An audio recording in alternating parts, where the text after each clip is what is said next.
Morning. We're here with the Quincy Chamber of Commerce and Donnie Crowley from the Common Market. Are we going to address the Common Market recipe book, or are we going to look at the total complex? No, we're going to do the Common Market recipe. So what have you decided to make for us this morning? Today I decided to do an eggplant rollatini. Very simple, and it comes down to having a nice fresh eggplant. And we're going to start with that right now. I have my eggplant. Things you want to look for in the eggplant is a nice firm eggplant. If you go to the store, you find it soft. Do not get that. Get something that's firm. Feel it all over. Look for bruises on the eggplant itself. What I'm going to do here now is I'm going to slice it. You want to slice it thin, between 1/4 and 1/8 of an inch. I've heard all kinds of things about eggplants. First of all, some people say you should peel them. Some people say you should slice them and put them in salt to draw out the bitterness. Do you have any preference as to how you deal with it? In this particular dish, I take the skin off. I prefer the skin off in this because we're going to roll it, and it's going to be a rollatini. So you're going to slice it vertically. Slice it vertically, okay? Is there a peel it? Width that should be maintained? You want an 1/8 to 1/4 inch. You want it as thin as possible because you're going to be rolling it, and to roll it, you need it thin in order to get around the ricotta cheese mix that we're going to make up later. What about the bitterness that I asked about, the salt, letting it lie in a little bit of salt before you start to prepare the menu? I don't do it in salt because there's so many other ingredients in this dish, and where it's so thin, you don't get the bitterness out of the eggplant itself because it is cut so thin. Now we're doing this as an entree. Can it be done as an appetizer? Yes, with a it can. Smaller piece? Yes. What you can do is you take the vertical slice, which we're going to slice, which you'll see me do. And when we take that vertical slice, you cook it and cut it in half. About how long does it take from start to finish to prepare this? It'll probably take about 20 minutes, maybe a little less. So it's the kind of thing you can put up quickly when you come home from work? Yes, yes. So what I'm going to do is take a little piece off the edge here, just so I get the eggplant flat. So when I slice it vertically, there's no risk of that eggplant rolling. And we're just going to slice it nice and thin. Key, once again, a nice sharp knife, right? Yes. Now I'm going to start a pan of hot oil so we're going to bread this. Start a hot oil on medium heat, and then we're going to bread the eggplant, and then we'll make up the ricotta cheese mixture, and then we'll fry the individual pieces of eggplant. Particular oil you use? I use a vegetable oil. It's a mix, 90% vegetable oil, 10% olive oil. Do you use thermometers when you're measuring heat, or is it sort of, after all these years, you know exactly what After all these years, you pretty much know. It becomes pretty easy. Now I'm getting ready to bread the eggplant.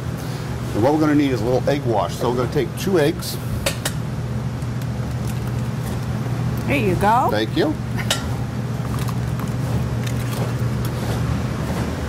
I'm going to whisk those.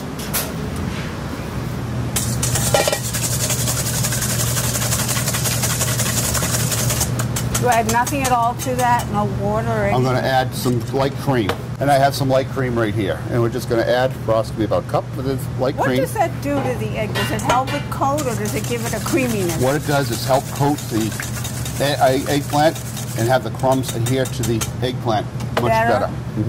So what we're going to do is we're going to take this, we're going to dip the eggplant in flour. Flour first. Flour first, into the egg wash, and into the Italian crumbs, Italian seasoned crumbs. Now we use particular Italian seasoned crumb here. Any Italian seasoned crumb, your favorite from the store, supermarket, will work just fine. Can you use the crumbs that have a little bit of cheese already in them? Yes, there is a little bit of Parmesan Romano cheese in the crumb mixture itself. And we're going to do our second slice. Question, can you do this with a zucchini or a squash as well as an eggplant? It would be very difficult because of the water content in the summer squash and zucchini squash. It's a little bit heavier. So it would be a little bit more difficult. Eggplant works great because it's not as wet. It would be a great dish to have things in the house that you can make things from. I mean, eggplants can be in the house, cheeses can be in the house. Yes. So that you have all of those ingredients there on hand. Right, right. Eggs, and it's inexpensive. Yes, it is. Very, very inexpensive. And it's very filling when you'll see the final product. And right now what we're going to do is we're going to lightly brown these. The oil should be ready on the stove, so if you want to come with me and we'll... Oh, you brown them first? Brown them first. Would you say 2 minutes maybe on each side? Yeah, about 2 minutes on each side. And do you drain them when you come off, or do you use the... Yes, drain them when they come off. 2 of these for a portion? Yes, 2 per portion. That's what we normally do. Okay, now we got our fried eggplant, all Is it brown. important that you have fresh oil for all of Yes, these? fresh that you oil. change Yes, it each yes, fresh time? oil all the time.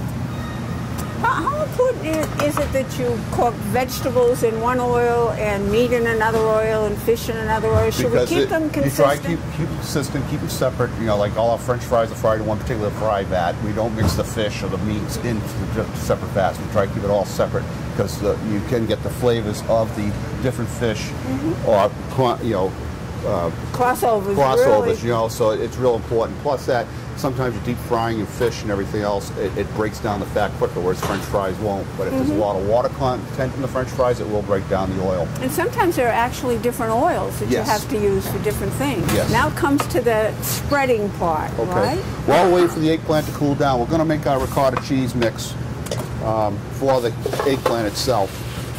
And that's going to consist of, what I have here is 2 pounds of ricotta, whole milk. You can buy it fat-free, you can buy it skim milk, but I prefer the whole milk because of the flavor. I'm going to add 2 eggs to this. Half a cup of Parmesan Romano cheese grated. I'm going to add 2 tablespoons of fresh basil. I note you say fresh. Yes. Not dry. Half a teaspoon of salt, half a teaspoon of pepper. It's mixed. And a half a teaspoon of granulated garlic. Now, can I ask a non-professional cook question? If you don't have all the things to make this to line it, could you use a Boursin or a similar prepared cheese? You to could, split up? yes. Everyone anything like doesn't that, have yeah. the expertise of knowing No. what to put in, but you can simulate it with different kinds Oh of yes, things. definitely, no doubt about it. I mean, that's the beauty of cooking. That's why people are so talented and so creative with cooking. Well, you're because so they talented. Oh, thank you. But this is the whole, you know, idea of cooking is that you come up with different ideas, different ingredients, try different things. Don't be afraid to try different things because you'll be really surprised at the results. Is that the same kind of filling you put in a lasagna? Yes, it is, exactly. Just mix it really, really well, all the ingredients in here. Well, let me ask you another non-cook question. Yes. Could I simulate a lasagna by using the eggplant in place of the noodles and have the same kind of effect? Yes, you could, very easily, very easily. So this kind of portion controls that. Yes. Or vice versa, could I roll a lasagna noodle with this? Yes, you could. Yes, you could, very easily. Okay, now we're going to take and put our eggplant together. Take 1 slice of mozzarella cheese, cut it in half, half a slice, half a slice. Take your ricotta cheese mix, not much, just enough so we can roll it. I'm going to take it, and we're going to roll it real gently, and it will hold together. And now we'll put it in the oven for about 15 minutes, 350. And then you take tomato sauce. Any kind of tomato sauce will do. We make our own tomato sauce here. We do about 50 gallons a week. That's about how much we go through. So you want a nice tomato sauce, one of your favorites, store-bought, whatever. And then a little bit of tomato sauce and a little bit of shredded mozzarella cheese on top of that. And in the oven for, like I said, 15 to 20 minutes until the cheese is nice and brown and bubbly. Okay, now we're going to reheat our linguine. Little restaurant secret, we cook this up ahead of time, and what we do is during the course of the day, when we get an order for pasta, we reheat it in boiling water, and it only takes a couple of minutes, so it helps, so you're not sitting there for 12 minutes waiting for your pasta to be cooked. So what I'm going to do is put it in a pot of hot water right now, and give that a couple of minutes in there, just to heat it up. And then to finish the dish, we'll take the linguine out, we'll put the eggplant with a little bit of red sauce on the linguine, eggplant on top of that, and then a little more red sauce to finish the product. Sounds like that's a real full-course meal, but I see that this could be an appetizer. You could do them small and Yes. a really tiny tidbit appetizer. When we take it out of the oven, I'll show you real quickly, if it was an appetizer, what you do is you cut the eggplant in half so you have smaller sizes. And you wouldn't obviously serve it with linguine or pasta, so it would be a knife and fork type appetizer, but still it would be good. Okay, our linguine is nice and hot. We want to drain off excess water. And you can even do this at home if you want to save some time, if you're doing a dinner with guests. You can cook the linguine or pasta, whatever your favorite pasta is. It doesn't have to be linguine, could be penne, could be almost anything. The age-old question is, when you take lasagna or you take noodles from the water, do you rinse them off or do you lose the starch? No, you lose a little bit of the starch, so you don't. So it's best not to. Right.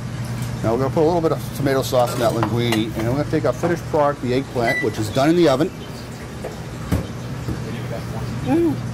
That smells divine. Thank you. You see all that cheese is nice and melted on there. And we're going to take a little more of your red sauce right over the top. And we're going to finish it off with a little bit of Parmesan cheese. And there we have the eggplant rollatini. Thank you. That was really so easy to do that even I think I can accomplish Yes, it. With a little twist here and there. Yes. And it's nice to know that things in restaurants aren't as complicated as they might appear, and that you really can do this at home. Yes, you can.